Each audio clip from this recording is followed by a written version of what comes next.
what does success mean to you? And how do most people define success? Quantitatively?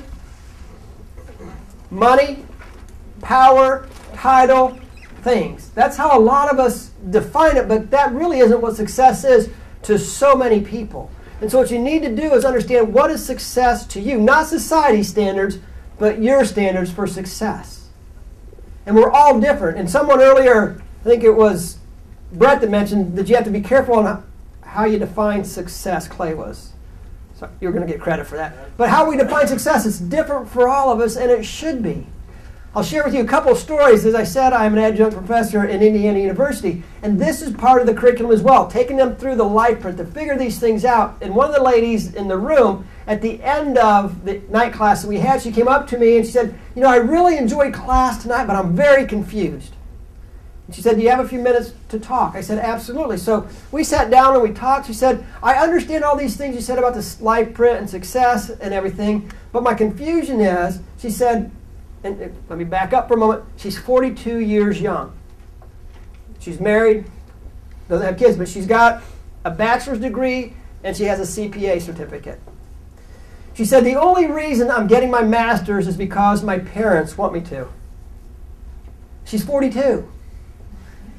And I know my jaw was on the table when she said that, but I asked her, I said, why?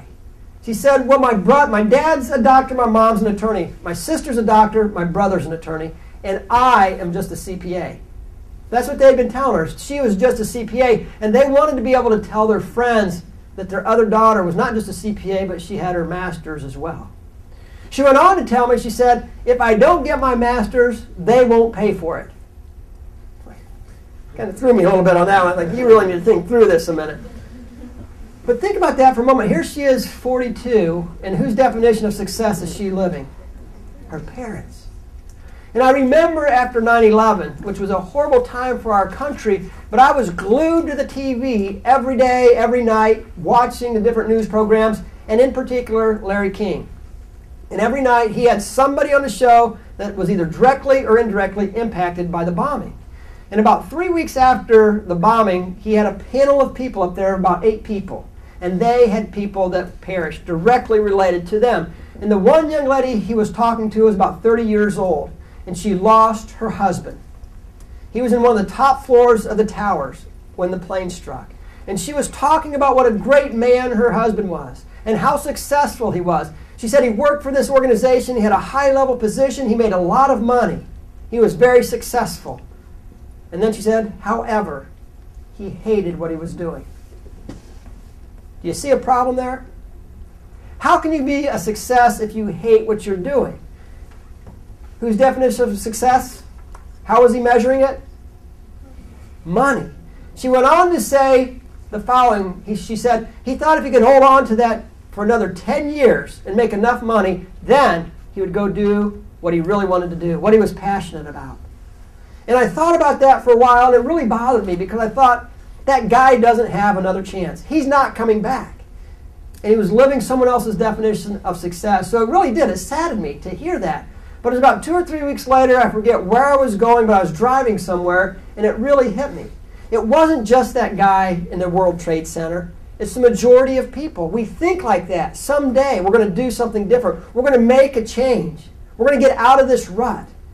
And it's too late for many people. They just continue to go through life and not live their own definition of success. So my belief is, as you start pulling this together, you have to think to yourself, what does success mean to me? Not everybody else in the world. What does it mean to me? That is the starting point. Identify success for you, and that will help guide the decisions you make every day. Mark Twain said the secret of success is to make your vocation your vacation. How many of you feel, those of you that work, how many feel like you're on vacation every day you go to work? Easy job. Easy job? Well, it may not be every day, but do you enjoy what you're doing? And I will tell you this, for me to be able to come to this university and do what I'm doing, you guys need to close your ears back there at this point. I cannot believe they pay me to do this. Go ahead and say it. I can't believe they do either. I can't believe they do either. But I can't believe somebody pays me to get up and do this. I absolutely love doing this. And to be able to make money doing it as well is just icing on the cake. But find something you're passionate about and follow that dream and define that success. For me, when I started making the connection, what I was passionate about, my life changed dramatically. And I can remember my wife asking me why I was working so hard. Because I would come home and I'd spend time with the family, the things that I wanted to do, but when they went to bed, I would continue working if I needed to. And when I was putting together leadership programs or talks that I was going to do, I would just lose track of time. And the next thing you know, it'd be 1 o'clock in the morning. And where did that time go? But my wife really didn't understand it. She would ask me, why are you doing that? I was like, and she wasn't just into the money, don't misinterpret. I said, it's not about the money, it's about what I'm doing and how I feel. And you hope you get rewarded for that, but the passion was, I just absolutely loved what I was doing. And all of you can find that. And some people say, oh, you're just very lucky, Denny. And if they say you're just lucky, what are you literally saying at that point? You're making an excuse. Oh, that can never happen to me. You were just lucky. No, I made a tough decision and started to follow that.